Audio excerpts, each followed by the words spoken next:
Bienvenue dans cette nouvelle vidéo, j'espère que tu vas bien. Aujourd'hui, c'est un look inspiration, comme tu l'auras vu dans le titre, je m'inspire du pigeon. En vrai, je trouve ça un peu dégueu les pigeons, parce qu'il y a plein de bestioles qui vivent sur eux et tout. Enfin, c'est pas très propre. Après, je sais pas, hein, mais moi, de ce que je vois, je trouve ça un petit peu dégueulasse, mais les plumes sur le pigeon sont super belles. Donc, let's go, on va s'inspirer du pigeon. Je vais mettre un peu de base sur ma paupière et on se rapproche.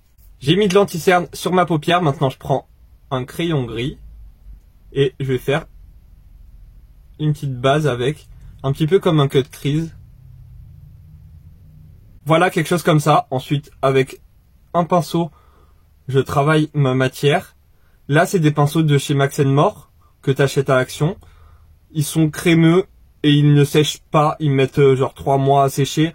Donc tu peux bien blender ton crayon pour pouvoir par-dessus mettre de la poudre et avoir une base colorée. Une fois que tu as travaillé ta base, moi je vais prendre la palette de Marion. Je vais prendre cette teinte là, c'est la teinte G039. Avec le même pinceau, ça marche très bien. Je vais juste frotter sur un petit mouchoir. Et du coup, je place ça sur ma base grise.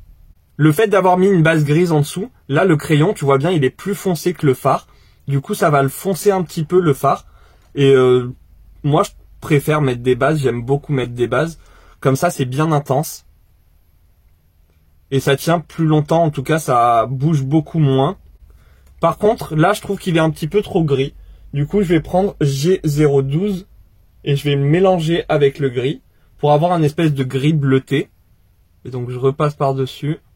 C'est un petit peu mieux, je vais remettre un petit peu de bleu. Tu vois là, c'est un gris un petit peu comme les gris souris. J'adore ces petites souris grises, je les trouve trop belles. Comme Ratatouille, il me semble qu'il est gris souris. Pour dégrader, je vais utiliser G05 mélangé au gris. Mais je prends moins de gris, un petit peu plus de bleu. J'y vais délicatement, vraiment, en douceur, avec peu de matière. Et cette matière-là, je la mets aussi sur le centre de ma paupière. Mais je veux vraiment quelque chose de très léger sur le centre de ma paupière. Là, pour l'instant, c'est un petit peu brouillon. Mais c'est là où on va construire le maquillage. Je vais prendre cette petite palette. C'est une petite palette de chez Fab Factory. À l'intérieur, il y a ce fard qui pour moi est parfait. Là, tu le vois très foncé. Mais c'est un bordeaux. Il fait presque noir, marron un peu. Mais c'est un bordeaux. Très très joli. J'adore les fards à paupières très foncés comme ça, très intenses. Donc c'est ce que je vais utiliser. Je vais commencer avec un petit pinceau plat et faire mon coin interne. Alors là, je dessine bien quelque chose de net.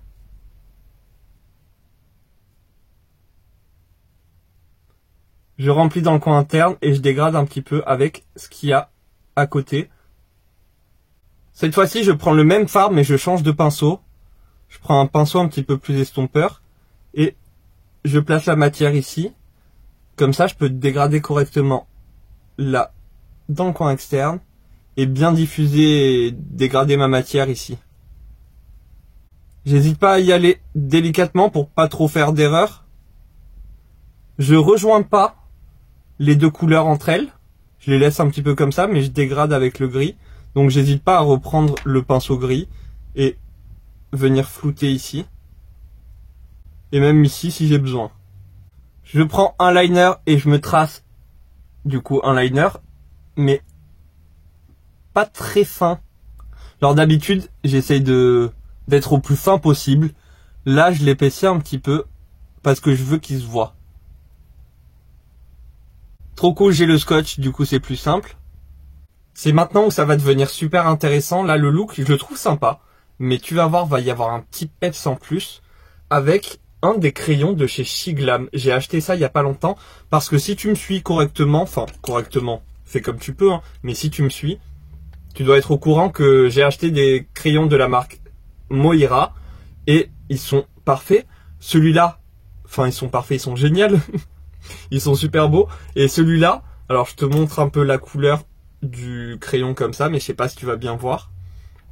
Très joli, et j'ai trouvé un truc à peu près similaire chez Shein, enfin la marque de Shiglam, car sur Shiglam J'ai trouvé que 4 crayons. Je crois qu'il y en avait 6. Mais il y en a peut-être 2 que je sais pas, soit ils ont arrêté de les fabriquer, ils sont plus sur le site, ou en tout cas je les ai pas retrouvés. Alors moi j'ai la teinte Subliminal qui est un espèce de chrome un petit peu comme vous savez dans la palette de chez Marion Caméléon, la palette de Glitch. La teinte sympathique, attends, mais je vais te swatcher ça comme ça tu verras. C'est un espèce de marron rosé orangé avec un peu de vert si tu arrives à te mettre correctement dans la lumière pour pouvoir voir le vert. C'est pas celui-là que je vais utiliser aujourd'hui. Il y a la teinte Pixel qui est un espèce d'argenté bleuté, très très joli. J'adore, vraiment très intense. On a la teinte On the Trip qui est un espèce de bleu vert très très joli. Celui-là il pourrait très bien faire l'affaire. Mais aujourd'hui, j'ai décidé de mettre la teinte je sais pas comment ça se prononce, Whirlwind, je sais pas, qui pour moi ressemble beaucoup à celui de chez Moira. Alors celui-là, du coup, c'est celui de chez Shiglam. Ma caméra a coupé, du coup, j'ai fait le swatch de la marque Moira. Et pour moi, il ressemble beaucoup, énormément, à celui de chez Shiglam. Et les deux sont waterproof. J'ai testé celui de chez Sephora, il est pas waterproof, en tout cas il me semble pas. Je l'avais testé sur ma main, plusieurs heures après j'ai frotté, il a bougé. Contrairement à celui de chez Moira, mais ceux de chez Moira coûtent environ entre 6 et 10 euros, tout dépend du site où tu l'achètes. Celui de chez Shiglam, tout dépend desquels, mais il coûte moins de 5 euros. Ils tiennent très bien dans la muqueuse, enfin, j'aime trop. Faut que je rachète chez Shiglam. Surtout s'il y a des problèmes encore avec Shiglam, ils font chier vraiment. Je suis désolé de mon langage, pardon, mais c'est pénible. En vrai, c'est trop pénible. Ils veulent arrêter des trucs comme ça, mais il y a des marques comme Sephora qui te font la même chose. C'est des crayons rétractables. Hein. C'est pas des crayons en bois ou quoi. Enfin, on se fout pas de ta gueule. Pour moi, c'est très qualitatif. T'as un petit embout pour estomper. Ça, pour moi, ça sert à rien par contre. Mais t'as aussi un petit taille crayon. Enfin. Pardon, mais pour le prix, faut pas qu'ils arrêtent, s'il vous plaît. N'arrêtez pas les... Enfin, après, désolé, mais je dis ça, je viens d'y penser. Hein. Mais moi, je verrai pas, si jamais j'ai un enfant de 6 ans, travailler pour me faire fabriquer ça. Ça, c'est pas cool, par contre. Voilà, on a bien déprimé avec ces petits trucs. Enfin bref, on va revenir au maquillage. Et puis, je vais faire ça, en fait. Je vais en mettre sur mon liner. Mais surtout au niveau du centre de mon œil. Bien sûr, si tu attends que ça sèche, tu peux rajouter une couche pour encore plus d'intensité. C'est incroyable, moi je trouve ça trop bien. Et puis je vais faire un trait aussi au niveau de mon creux, un petit peu au-dessus. Je vais essayer d'être assez précis et de faire un trait assez fin. Ça a un petit peu plus de mal à accrocher comme ça. Du coup, je vais refaire un petit trait de liner. Comme tu viens de le voir à l'image, il faut pas beaucoup en sortir et il faut être assez, comment dire, délicat parce que je viens de casser la mine. Si tu as cassé la mine, t'as cassé un petit morceau, là moi je viens de le mettre dans ce petit capuchon, comme ça je pourrais toujours m'en resservir par exemple en mélangeant ça avec du Duraline et ça pourra être super sympa. Et au moins, bah c'est pas perdu. Je vais pas faire une grosse full face aujourd'hui, je vais juste prendre ça, de la crème solaire teintée. En mettre de partout sur mon visage. Mais je mélange quand même ça avec un petit peu d'enluminateur de chez Max More, le Glow Lotion en teinte médium. Même si en vrai, la crème solaire teintée, elle est pas mate, j'ai envie de le faire.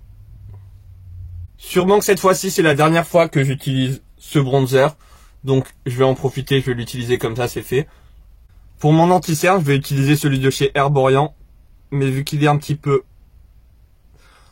orangé foncé, genre il me faudrait 2 petites gouttes de celui-là, c'est la teinte dorée, et 2 petites gouttes, non, une petite goutte de la teinte plus claire. Mais vu qu'il est un petit peu cher quand même comme anti-cerne, pour l'instant, j'en ai qu'un seul et il est foncé, donc je le mélange avec un de chez Révolution. Au moins ça l'éclaircit un petit peu, j'en ai pas beaucoup et j'utilise beaucoup un pinceau comme ça en ce moment. C'est un pinceau que j'ai trouvé sur AliExpress, mais je localise à fond mon anti-cerne. Genre, je monte pas plus haut, je reste au niveau de mon cerne.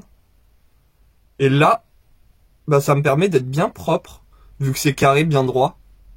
Je vais poudrer, je vais commencer avec un gros pinceau et tapoter un petit peu de poudre de partout sur mon visage. Ensuite, avec une houppette, je passe de partout. Comme dans la dernière vidéo où j'avais mes petites bouclettes, je vais prendre le pinceau du coup que j'ai utilisé pour la poudre. Mais vu que je l'ai utilisé pour la poudre, autant le réutiliser pour d'autres choses. Moi, j'aime utiliser mes pinceaux une fois, après je les lave. Pas les réutiliser plusieurs fois, enfin plusieurs jours. Encore si c'est le même jour, ça me dérange pas. Mais si c'est le lendemain, ça me dérange. Je prends un nouveau pinceau et je vais mettre l'autre à laver. Donc je prends mon fard sur mon pinceau. Ensuite, je prends une plateforme et je viens bien diffuser partout sur tous les poils du pinceau. Je commence par mes joues et je tapote de partout. Aucun rapport avec le pigeon parce qu'un pigeon n'a pas de blush, mais je garde le même pinceau et je vais prendre ce blush là. Juste de quoi en mettre un tout petit peu. Enfin un tout petit peu, j'en prends beaucoup, mais il est très fade sur ma peau. Donc ça donne l'impression que j'ai pas beaucoup de blush, ça va, j'aime bien. Je prends le tattoo liner de chez Maybelline et je crayonne toute ma muqueuse. J'hésite pas à aller entre les cils, parce que sinon ça risque de faire un trou et de ne pas être très joli. Et pour le ras de cils, je me dis pourquoi pas prendre ce petit violet là. Ça pourrait être sympa d'avoir un petit peu plus de paillettes. Je les dépose au niveau du coin externe et au niveau du coin interne. Par contre, je laisse une place au centre de l'œil. Je reprends le crayon et je le place au niveau du centre, sur ma muqueuse et au niveau, en dessous de mes cils, mais je crayonne aussi entre mes cils. Hors caméra, j'ai mis mascara faux cils. Maintenant, on va passer aux lèvres. Pour les lèvres, je vais prendre un crayon gris et faire le contour de mes lèvres avec. Je vais faire comme pour le ras de cils, je reprends cette palette et le violet et je l'applique sur mes lèvres au niveau du coin externe. En fait, je l'applique un petit peu partout. Mais ce que je veux, c'est que le centre reste vide. Au centre, je remets le crayon. Juste au centre et j'essaye de le dégrader un petit peu. Et voilà ce look inspiration pigeon terminé. N'hésite pas à me dire ce que tu en penses en commentaire, mais moi, pour un oiseau que je trouve un peu dégueulasse, je trouve ce make-up magnifique. Si tu n'es pas encore abonné, n'hésite pas à t'abonner et à rejoindre la Coconut Family, ça fait toujours plaisir. À chaque fois que vous vous abonnez, moi je suis content. Et si cette vidéo t'a plu, un petit like, ça aide toujours. Moi en attendant une prochaine vidéo, je te fais des gros bisous. Prends soin de toi, à très bientôt, bye.